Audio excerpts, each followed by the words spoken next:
Muito boa noite, sejam todos muito bem-vindos e bem-vindas à edição desta segunda-feira do Cidadania SA, seu jornal diário com as notícias e os absurdos do Brasil e do mundo. Hoje, segunda-feira, dia 14 de julho de 2025, e o filho do ex-presidente, futuro presidiário que está nos Estados Unidos, se borrou todo de novo, disse que não volta mais para o Brasil. Vai abrir, provavelmente, né? Provavelmente vai abrir mão do seu mandato de deputado federal e vai continuar nos Estados Unidos. Porque tá se borrando todo, tá morrendo de medo de ser preso. E é fantástica essa família como ela é cagona, né? É assim, tem que dar os parabéns e agradecer muito as pessoas que colocaram essa família na política brasileira. Porque nenhum presta. É uma coisa assim assustadora como nenhum presta. O Jair disse que, lembra na pandemia? Tem que voltar pra rua. A economia não pode parar. Alguns vão morrer. Vocês querem que eu faça o quê? Não sou coveiro. Quem sai na chuva é pra se molhar. Tem gente que vai se molhar, tem gente que vai morrer afogada. Ou não foi isso que ele disse na pandemia? Agora ele quer ferrar a economia brasileira se ele não for anistiado de um crime que ele ainda não foi condenado. Ele só está em julgamento, como vários outros estão. Mas a certeza dele de ser preso é tão grande, porque ele sabe o que ele fez, só os imbecis que ainda o defendem não entendem o que está acontecendo. Ou são muito estúpidos para entender o que está acontecendo. Aí eu sou obrigado a ver a Michele Bolsonaro, que eu achei que não soubesse escrever, mas pelo jeito sabe, mandando uma carta pro presidente Lula dizendo para baixar as armas. Minha querida, não eram vocês que usavam a camiseta do talvez o pior ser humano que existiu no Brasil, do Ustra, que era um torturador, um assassino, um criminoso? Não foi o seu marido, que aliás, parabéns por você ser esposa daquela coisa lá, hein? Não foi o seu marido que pegou um tripé de câmera, perdão, e imitou como se fosse um fuzil, dizendo que ia matar a petralhada? Não foi o seu marido? Então quem tem que abaixar as armas? Não são vocês que estão colocando o Brasil... Porque o que teve ontem e hoje, desse lado, principalmente do Bolsonaro, falou, quer que tire as taxas? É só me anistiar. Isso é fala de sequestrador. Aqui, eu tô aqui com o seu bebê. Você quer o seu bebê de volta? Dá o que eu tô pedindo.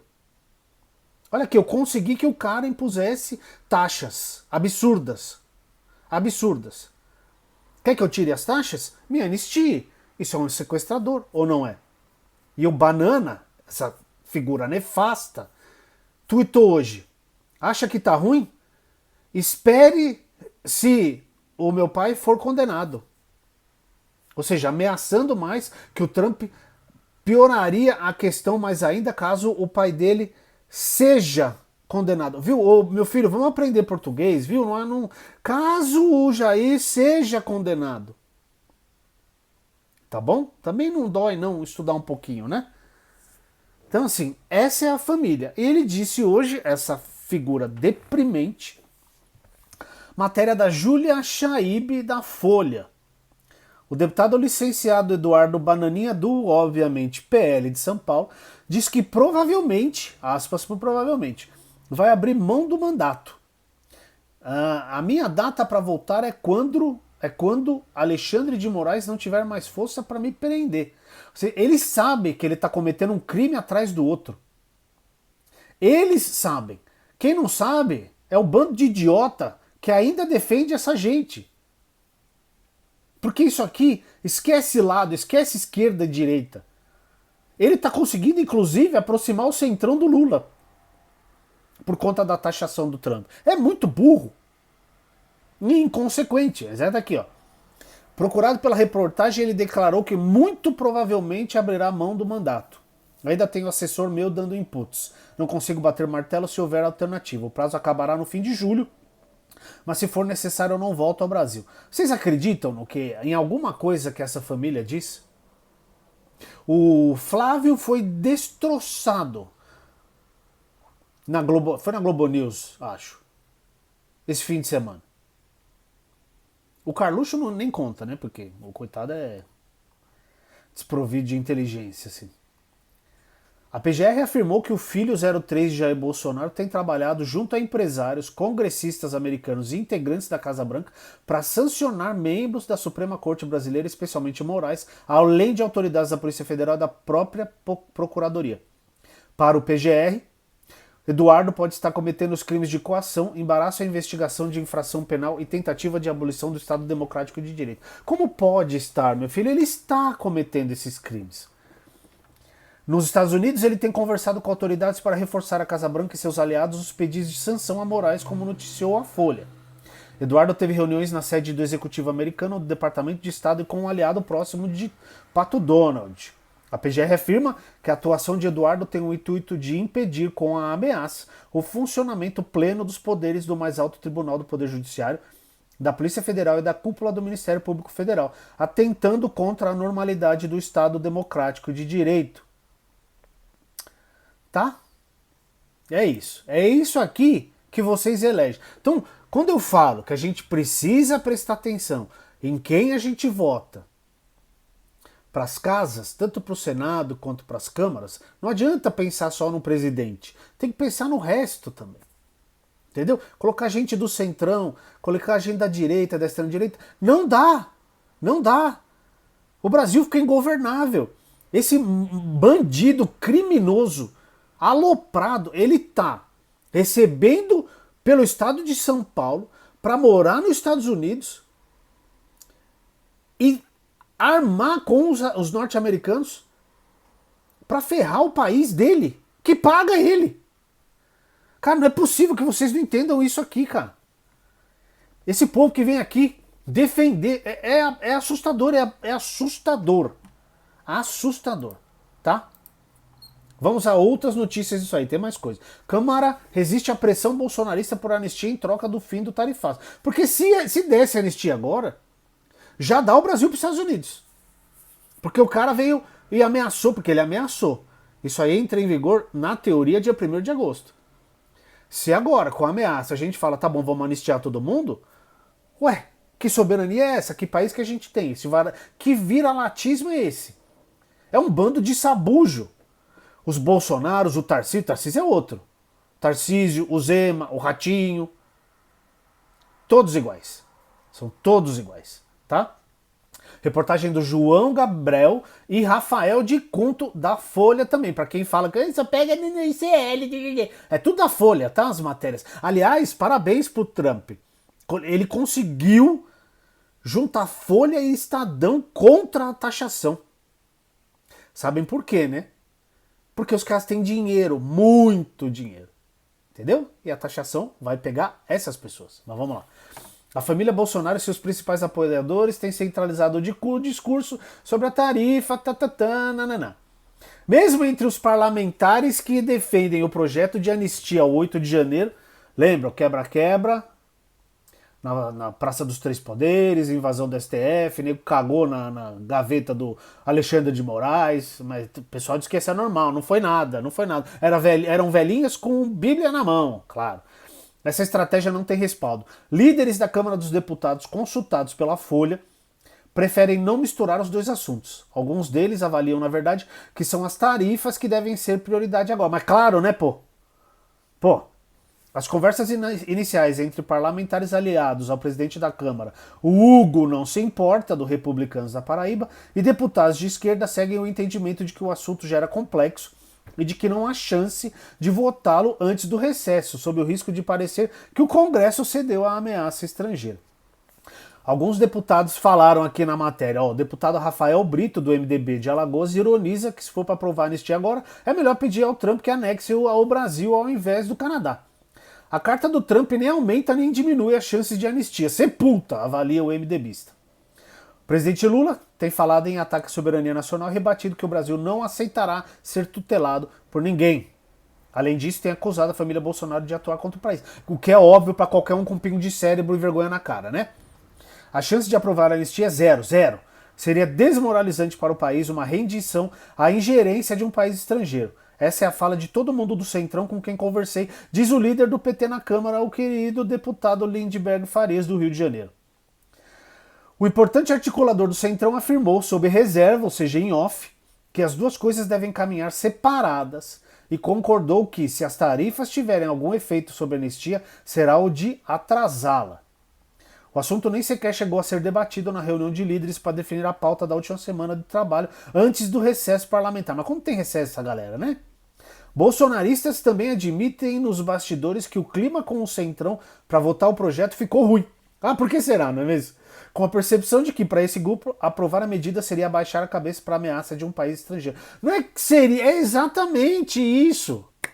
Só que eles não estão preocupados com nada. Eles querem salvar essa família de milicianos, de milícia, de milicos. É isso que eles querem. Eles querem enfiar a faca no pescoço do nosso país para que o papai não vá em cana, porque ele vai em cana.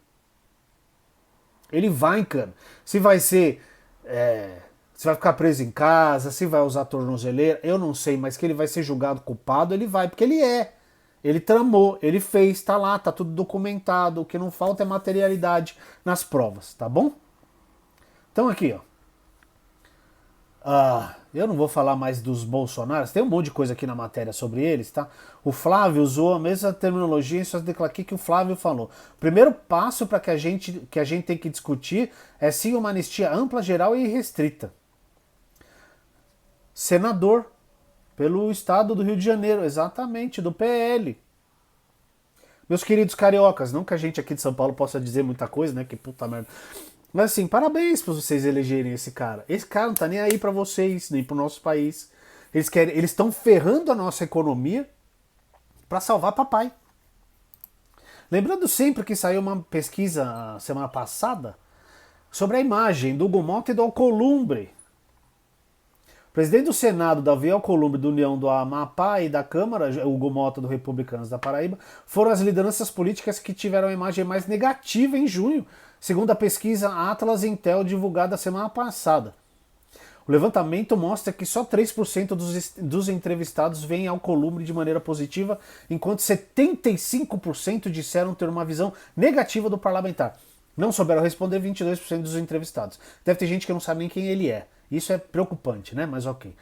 Já o Hugo Mota é visto positivamente por 4% dos entrevistados. Eu gostaria de conhecer essas pessoas, sério mesmo. Negativamente por 74% e 22% não souberam responder. Tá? É isso. Tudo tem efeito.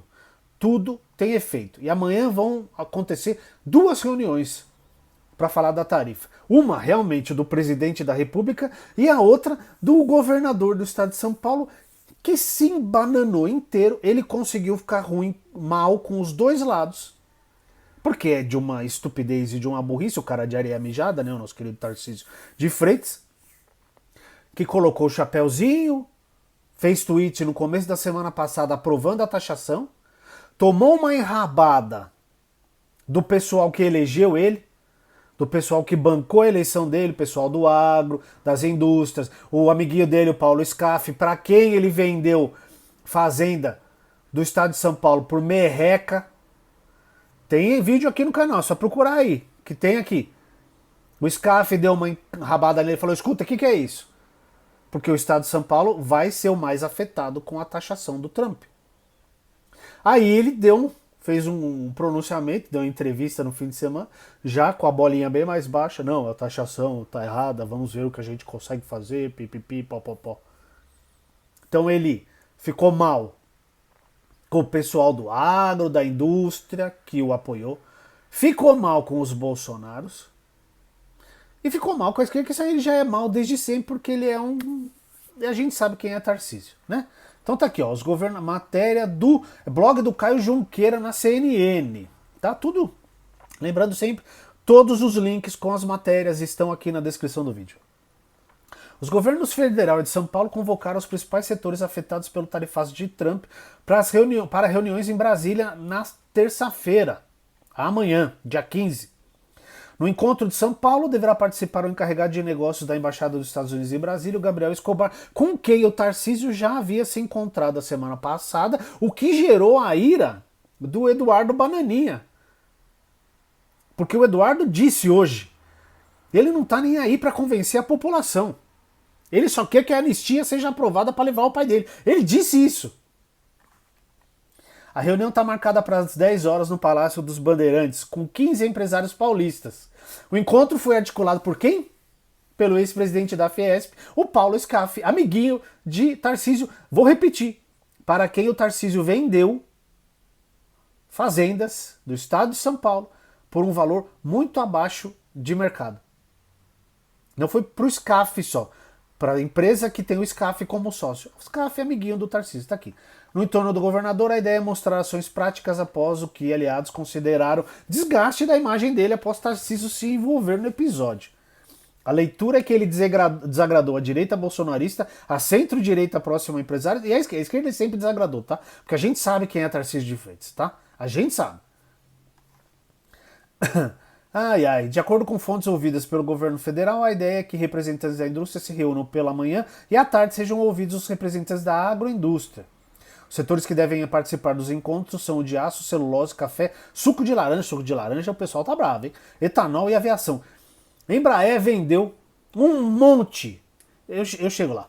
De acordo com os representantes desses setores, a ideia do governo é ouvir as sugestões de cada um de possíveis saídas para a crise com os Estados Unidos e formas de fazer com que Trump reveja o tarifaço. Muito bem. Governo federal, como sempre, trabalhando, não é mesmo? Tem coisas aqui, porque a gente precisa falar do PL da devastação que deve ser votado essa semana, tá? Tem uma matéria muito boa aqui, de novo da Folha, do André Borges. Projeto de Licenciamento Ambiental 2159/2021, ou PL da devastação, que pode ser votado nessa semana, fragiliza as regras atuais e traz riscos e problemas adicionais ao tema. Essa é a avaliação de um parecer técnico assinado por duas referências acadêmicas na avaliação de impactos e no licenciamento ambiental, os professores Luiz Sanches, da Escola Politécnica da USP, e Alberto Fonseca, da Escola de Minas e da Universidade Federal de Ouro Preto. Ouvidos pela Folha, tá bom? Um jornal de direita, tá? Antes que de direita, tá bom? Movimentos sociais promoveram no domingo manifestação na Avenida Paulista contra o projeto de lei que afrouxa e simplifica o processo de licenciamento ambiental. Na análise do texto, os pesquisadores afirmam que, apesar da longa tramitação e das inúmeras discussões públicas e técnicas sobre o assunto, feitas há 21 anos, o PL atual é uma oportunidade desperdiçada de reforma ambiental, trazendo riscos concretos à proteção, à segurança jurídica e à governança pública. Do ponto de vista regulatório, os especialistas afirmam que o PL é a antítese da solução, porque não resolve a quantidade excessiva de regras e procedimentos e abre espaço para que estados e municípios criem suas próprias regras sem parâmetros nacionais mínimos. Outro ponto de fragilidade é que o texto não equaciona a falta de critérios gerais para o enquadramento de tipologias de atividades e empreendimentos, incentivando as isenções de licenciamento, avaliam os autores do estudo. Tem muito mais coisa, o link está aqui na descrição do vídeo. Para terminar, Mauro Cid foi ouvido hoje, hein? Cid reforça que Felipe Martins apresentou minuta do golpe a Bolsonaro. Aqui na CNN, matéria do Davi Vitorazzi e da Gabriela Boechat. Boechat faz falta, hein? Esse faz muita falta. O ex-ajudante de ordens de Jair Bolsonaro, tenente-coronel Mauro Cid, disse ao STF hoje, segunda-feira, dia 14, que o ex-assessor internacional da presidência, Felipe Martins, apresentou a minuta de um documento de teor golpista ao ex-presidente e fez alterações no texto de acordo com propostas de Bolsonaro. O tenente-coronel depõe hoje ao STF na condição de informante do juízo durante as audiências de testemunhas dos núcleos 2, 3 e 4 da trama golpista. Segundo o Cid, Felipe Martins levou um jurista ao Palácio da Alvorada e, junto com ele, apresentou o texto a Jair Bolsonaro.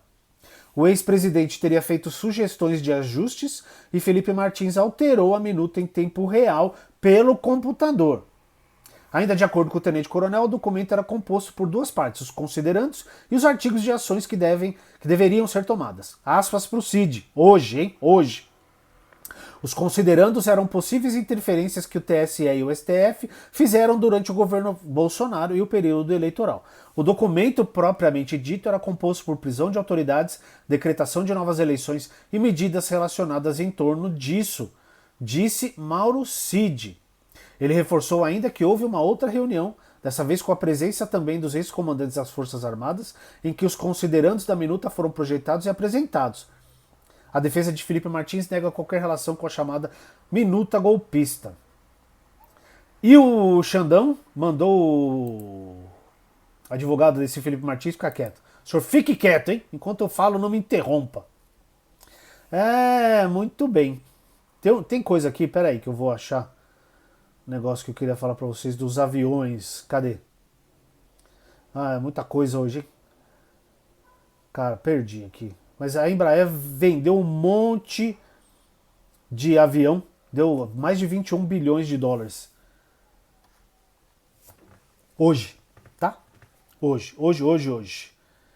E tem uma aqui que não deu para falar hoje, eu vou falar amanhã. Prefeitura de Diadema compra drone de 365 mil reais, sem licitação, para atacar bailes funks com gás lacrimogêneo. Olha, eu não sei para onde a gente tá indo, tá?